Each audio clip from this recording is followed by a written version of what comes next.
नमस्कार साथियों। भारत और पाकिस्तान ने आज एक रस्म निभाई है।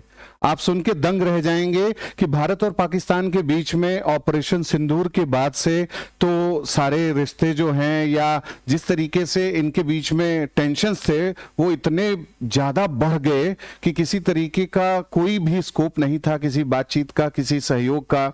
लेकिन रस्म अदायगी आज क्यों हुई है? 1 जनवरी, वो भी नए साल के पहले दिन। तो आपको बता दें कि ये जो रस्म थी ये 31 दिसंबर 1988 को शुरू हुई थी।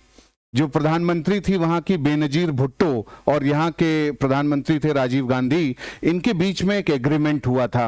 और वो एग्रीमेंट ये था कि पाकिस्तान भारत के न्यूक्लियर इंस्टॉलेशंस और जो न्यूक्लियर फैसिलिटीज हैं, न्यूक्लियर रिएक्टर्स और ये सब चीजें, इस पर अटैक नहीं करेगा और भारत भी पाकिस्तान के न्यूक्लियर इंस्टॉलेशंस पर अटैक नहीं करेगा। ये जो एग्रीमेंट हुआ था इसके पीछे जो रीजन था वो भारत की आर्मी की आक्रामकता को बताया जाता है कि जब 1986 और 1987 में इंडियन आर्मी बहुत एक्टिव हो गई पाकिस्तान के खिलाफ, तो उसने एक बहुत ही महत्वपूर्ण एक्सरसाइज किया, एक ऐसा इनिशिएटिव लिया जिसे ब्रास स्टैग बोलते हैं। ब्रास स्टैग जो मोबिलाइजेशन था, ये इसके तहत पाकिस्तान ने क्लेम किया कि करीब 2.5 लाख भारतीय सोल्जर्स और 1300 टैंक इंटरनेशनल बॉर्डर यानी भारत पाकिस्तान के बॉर्डर पर इंडियन आर्मी तैनात करने जा रही है।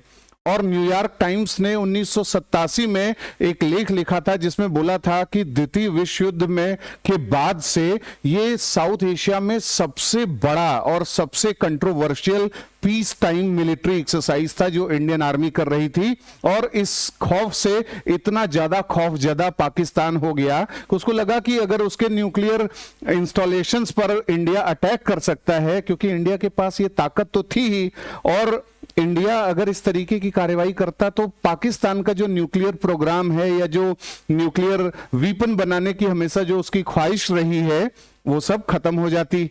जैसा कि 1970 के दशक में आप लोगों ने सुना होगा कि वहां के जो लीडर्स थे वो कहते थे कि हम घास की रोटी खा लेंगे लेकिन पाकिस्तान न्यूक्लियर बॉम्ब बना करके रखेगा।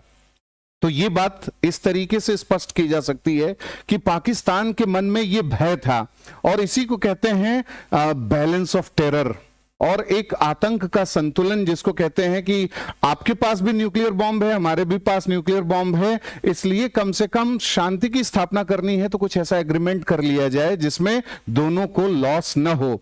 बाद में जब इन्होंने अपनी किताब लिखी, बेनजीर भुट्टो ने, reconciliation Islam democracy and West, इस किताब में उन्होंने साफ तौर पर कहा कि हमने और राजीव ने एक एग्रीमेंट पर साइन किया और उस एग्रीमेंट में हमने बोला है not to attack each others nuclear sites या न्यूक्लियर जो इंस्टॉलेशंस हैं, फैसिलिटीज हैं। तो ये जो रस्म थी ये 1988 में यानी 31 दिसंबर 1988 को हुई थी। करीब 36-37 साल हो गए और आज तक ये रस्म कभी भी खत्म नहीं की गई। कितने युद्ध हुए, कितने आतंकी हमले हुए, कितनी चीजें हुई, यानी टेरर संसद पर आतंकी हमला हुआ, इंडियन मुजाहिदीन का हमला हुआ, अक्षरधाम पर हमला हुआ, मुंबई टेरर अटैक हुआ, फिर पहलगाम या पहलगाम से पहले जो उरी था, पठानकोट था, सारे आपने ढेर सारे टेरर ऐसे एक्ट्स पाकिस्तान के देखे। लेकिन उसके बावजूद भारत जो है ये काम करता आया। यानी कि 1 जनवरी के दिन ये दोनों देश क्या करते हैं कि अपने अपने न्यूक्लियर जो इंस्टॉलेशंस हैं उसके बारे में इंफॉर्मेशन एक्सचेंज करते हैं। तो आज उन्होंने ऑफिशियली, ये हमारे विदेश मंत्रालय ने अभी सूचना दी है थोड़ी देर पहले कि भारत ने भी अपना दे दिया है कि हमारे पास इतने नाभिकीय हथियार या न्यूक्लियर इंस्टॉलेशंस, नाभिकीय जखीरा है, और पाकिस्तान ने भी इधर दे दिया है। तो इस तरीके से ये ट्रस्ट बिल्डिंग जिसको कहते हैं उसके एक इनिशिएटिव के रूप में लिया गया था। और ये एक तरीके से जिसको सीबीएम बोलते हैं, कॉन्फिडेंस बिल्डिंग मेजर का एक एफर्ट था इन साउथ एशिया। और ये इसके साथ साथ ये जो एग्रीमेंट है इसमें यह भी कहा गया था कि जो प्रिजनर्स हैं, जो जेल में बंद होंगे, यानी भारत के जो लोग हैं, अगर उन्हें पाकिस्तान की जेलों में बंद किया गया है, या जो पाकिस्तानी भारत की जेलों में बंद हैं, उन्हें एक जो है गुडविल जेस्चर के आधार पर हर साल 1 जनवरी और 1 जुलाई को जो है रिलीज कर दिया जाएगा। तो इस तरीके से प्रयास किया गया। अब अंतिम बात बस इसमें यह है कि अगर कोई किसी के मन में ये सवाल आए कि आखिर इतनी दुश्मनी के बाद भी इतना इन्होंने रस्म लगातार इसको क्यों नए साल पर निभाया, तो उसके पीछे का रीजन है पाकिस्तान का अपने न्यूक्लियर प्रोग्राम और अपने न्यूक्लियर इंस्टॉलेशंस की सेफ्टी का जो उसके ऊपर दबाव था, क्योंकि वो जानता है कि अगर इंडियन आर्मी अपने पे आ गई तो वो किस तरीके से वहां के न्यूक्लियर इंस्टॉलेशंस को खत्म कर सकती है, न्यूक्लियर फैसिलिटीज को खत्म कर सकती है। जो चश्मा न्यूक्लियर कॉम्प्लेक्स है, जो कराची न्यूक्लियर कॉम्प्लेक्स है, जहां चीन ने 6 न्यूक्लियर रिएक्टर्स दे रखे हैं, चीन और पाकिस्तान के बीच में जो न्यूक्लियर कोऑपरेशन हुआ, इन सब के माध्यम से पूरे साउथ एशिया में डिस्टरबेंस भी फैला। इंडियन आर्मी जानती है कि किस तरीके से पाकिस्तान को डील करना है, और इसीलिए जो ब्रास स्टैक एक्सरसाइज और जो इनिशिएटिव लिया गया था और एक बहुत ही मैसिव मोबिलाइजेशन किया गया था, उसमें इंडियन एयरफोर्स और इंडियन नेवी भी शामिल था, इंडियन मिलिट्री था, तो उस समय पाकिस्तान डर गया था। और 1987 में नई दिल्ली आए थे जियाउल हक इस अफरा तफरी में डरते हुए, और 1987 के बाद की ही घटना है कि जब वो प्रधानमंत्री बनी बेनजीर भुट्टो, तो बेनजीर भुट्टो ने ये एग्रीमेंट पर हस्ताक्षर किया।